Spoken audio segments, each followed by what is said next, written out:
దెమ్ము, లమ్ము, ముమ్ము ఇట్లాంటి భాషలతో ఒక పాట, ఆ పాట పాడటం, ఆ పాట పాడిన దాన్ని ప్రజలందరూ నిలదీస్తుంటే, విమర్శిస్తుంటే, నన్ను చాలామంది సెటైర్లు వేశారు కాబట్టి నేను ఇట్లా పాడతాను, నా ఇష్టం, నేను ఎవరికి క్షమాపణ చెప్పాల్సిన అవసరం లేదు. ఇది ఒక అహంకారపూరితమైనటువంటి మాట. ఎంజాయ్ పండుగ, బట్ నచ్చని వాళ్ళకి ఇంకెక్కువనే అవుతుంది. ఆ పాట నచ్చి ఎంజాయ్ చేసి వైబ్ అవుతున్న వాళ్ళందరికీ నైస్, హ్యాపీ, ఎంజాయ్ పండుగ, బట్ నచ్చని వాళ్ళకి I'm sincerely telling I'm not at all sorry. Because మీ మనోభావాలు ఇప్పుడు హర్ట్ అయినాయేమో, నాది ఎప్పుడూ హర్ట్ అయినాయి. నన్ను ఇన్ని సంవత్సరాలుగా వందల వేల పదాలు నా మీద వాడారు, ఎన్నో బూతులు, ఎన్నో సార్లు, ఎన్నో ఒకేషన్స్లో ఫర్ నో రీజన్, నా తప్పే లేకుండా నన్ను అన్నారు. సో అప్పుడు ఏమైంది, మీ సమాజంలో వాడాల్సిన మాటలు, బూతులు, అమ్మో ఏమైపోయింది అప్పుడు. ఇప్పుడు రెండు పదాలు, మీరు అది కూడా మీరు నా పైన వాడిన వాటిలోంచి నేను 2 తీసుకొని, which are not even that big to be honest చెప్పాలండి. నా జోలికి వస్తే పగిలిపోద్దిరా అంటున్నాడు అంతే. నా జోలికి రాకండి, పగిలిపోద్ది వస్తే. I stand by those words. దగ్గరకు వచ్చి చూడు, తెలుస్తుంది. అండ్ యా, సో ఎవరు అమ్మ నాన్న నేర్పరు, ఓకే, నేను నీ దగ్గర నుంచే నేర్చుకున్నాను. సో అవి తిరిగి 2 అంటే మెయిన్గా అశోక్ కుమార్ వేముల, నీకు 24 hours టైం ఇస్తున్నా. నువ్వు గనక నాకు 24 hours అపాలజీ నీ నుంచి రాలేదనుకో, దీన్ని నేను ఎక్కడ ఎస్కలేట్ చేయాలి, ఎంత చేయాలో, నేను అసలు ఇంతవరకు నా లైఫ్లో నేను ఒక మీమర్ కానీ, ట్రోలర్ కానీ, లేకపోతే నా మీద వాడిన వర్డ్స్ కానీ ఎప్పుడు కూడా నేను రియాక్ట్ అవ్వలేదు. అంటే బాధ ఎక్స్ప్రెస్ చేయలేదు, ఎక్కడ ఏ సింపతి కోరుకోలేదు, లేకపోతే కంప్లైంట్ అనేది కానీ, రచ్చ కానీ ఏం చేయలేదు. ఎందుకంటే ఎవరు ఏమన్నా సరే నన్నే అన్నారు, నేను లైట్ తీసుకున్నాను. I took it as all as criticism. ఎంతవరకు తీసుకోవాలి అంతవరకు క్రిటిసిజంగా తీసుకున్నాను. అండ్ సరదాగా వదిలేశాను. కానీ దిస్ పర్సన్, నువ్వు మా ఇంట్లో మహిళలను అన్నావు, మా నాన్నగారిని అన్నావు,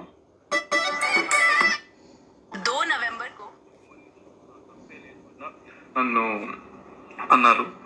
సో లేదు, లేకపోతే కంప్లైంట్ అనేది కానీ, రచ్చ కానీ ఏం, వాళ్ళు ఏదో పొగుడుతున్నారు, నేనేదో ఫస్ట్ టైం స్టేజ్ ఎక్కడం నాకు చాలా ఆక్వర్డ్ ఫీలింగ్ అయిపోయి ఇబ్బంది అయ్యింది. నేను అటు ఇటు చూస్తున్నాను, చేతులు జేబులో పెట్టుకున్నా. దానికి అక్కడ స్టార్ట్ అయింది. Even on that day also నేను, మీరు సరిగ్గా పూర్తిగా ఏది మ్యాటర్ ఎవరు చూస్తే కదా, ఇప్పుడు కూడా సాంగ్ 3 నిమిషాల song. So wait, I'm diverting. అక్కడ ఆ రోజు కూడా నేను చెప్పాను, ఆ రోజు కూడా పొరపాటున నేను ఎవరినైనా ఏదైనా కొంచెం ఎక్కువ మాట్లాడున్నా, లేకపోతే నాలో ఏమైనా నచ్చకపోయి ఉంటే, it will improve with time, దయచేసి నన్ను క్షమించండి అని చెప్పి నేను ఆ రోజే చెప్పాను అక్కడ స్టేజ్ మీద. అండ్ ఈ రోజు కూడా సాంగ్ పాడిన స్టేజ్ మీద ఈ సాంగ్ లో వాడిన పదాలు అసలు సినిమాలో ఉండవని కూడా క్లియర్గా చెప్పాను నేను. ఈ సాంగ్ ఆల్రెడీ రిలీజ్ అయింది. ఈ సాంగ్ 3.5 నిమిషాలు. దీనికి ఒక చరణం ఉంటుంది, పల్లవి ఉంటుంది, ఇంకొక పల్లవి, ఒక పల్లవి ఉంటుంది, 2 చరణాలు ఉంటాయి. ఇట్స్ ప్రాపర్ సాంగ్, 3.5 నిమిషాల సాంగ్. దీనిపైన పనిచేసిన వాళ్ళు ఏమి చిన్న చితక వాళ్ళు కాదు. చిరంజీవి, పవన్ కళ్యాణ్ గారు అలాంటి మూవీస్ లో వర్క్ చేసిన వాళ్ళు, వాళ్ళకి సాంగ్స్ ఇచ్చిన లిరిక్స్ వాళ్ళు దీనికి ఉన్నారు, వాళ్ళే వర్క్ చేసింది. ఓకే, 3.5 నిమిషాల సాంగ్ లో మీరు 5 సెకండ్లు కట్ చేసి దాన్ని మళ్ళా వేసి మీరు నెగిటివిటీని ఎక్కువ చేస్తే అది అలాగే కనిపిస్తుంది కదా. దీన్ని భూత పురాణం అంటున్నారు మీరు 5 సెకండ్లు పెట్టి. ఇదా భూత పురాణం?